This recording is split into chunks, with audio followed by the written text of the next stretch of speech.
All right.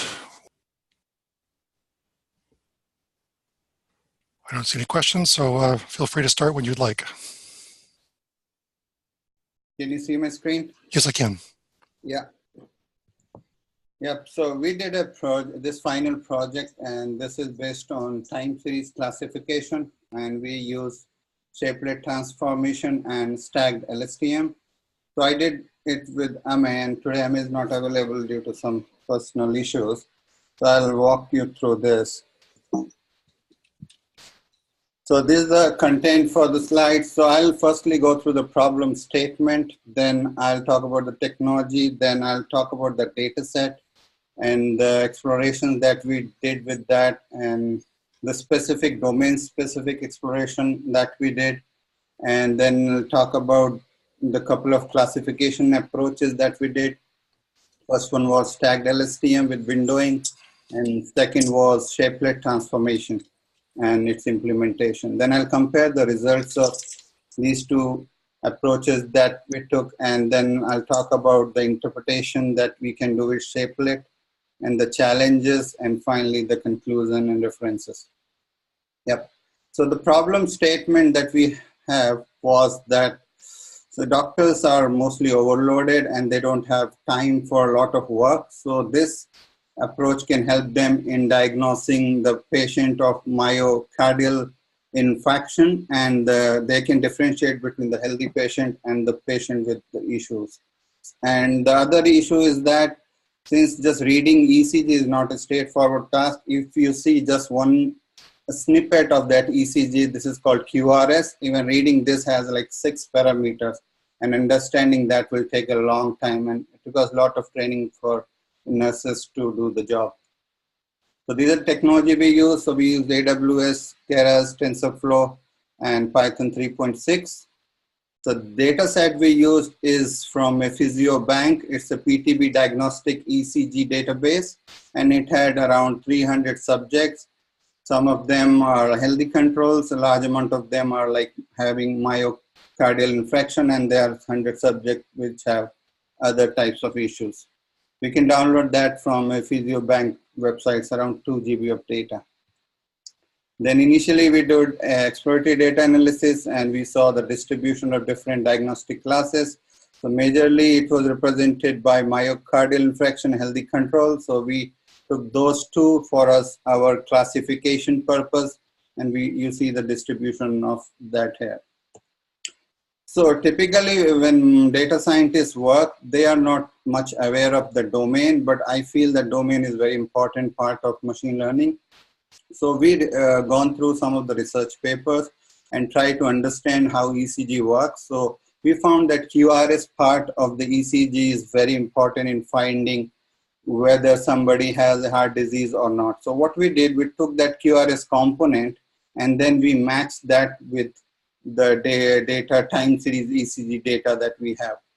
As you can see here, the healthy control and myocardial patient, we are matching the peaks with them. So if you see on the top, there are less matches on the peak, but in bottom you see the double dots here, and they are like more matches. So we can deduce some of the things based on that, and we can use that along with our classification approaches.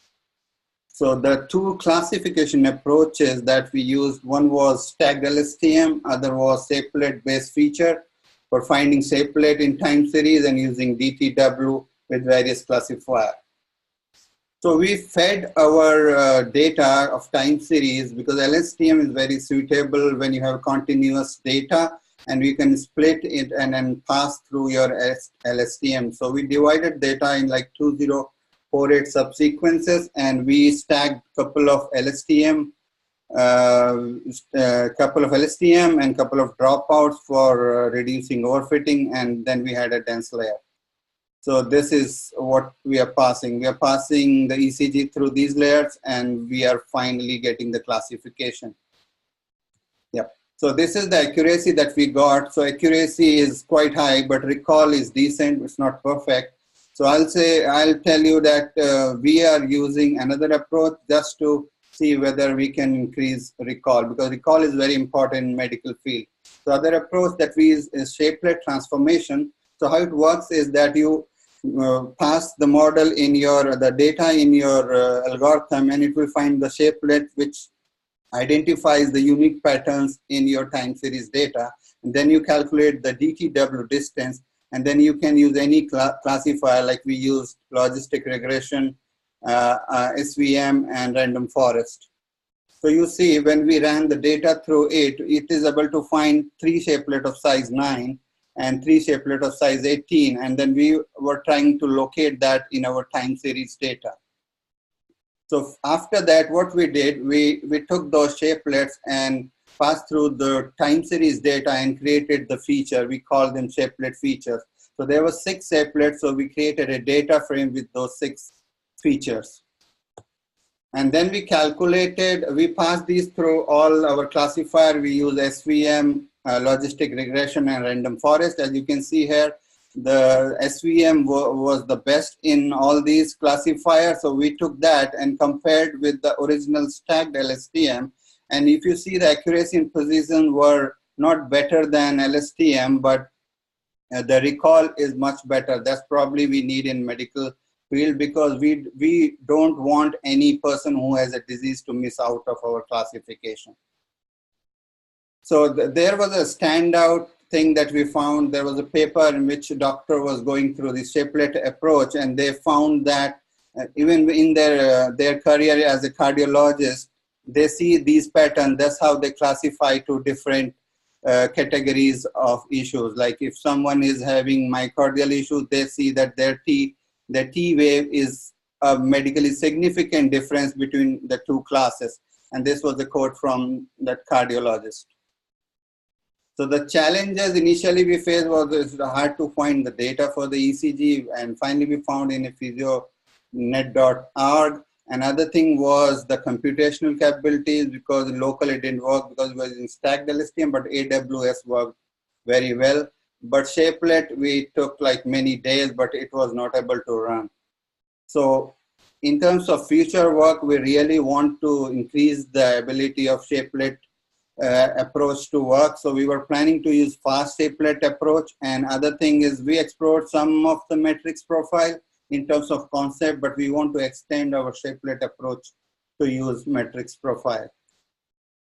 Yeah, so that's it from my side. These are some of the references, and that's what we did. Thanks a lot. Thank you very much. Great to see you're applying this kind of stuff to work, I presume.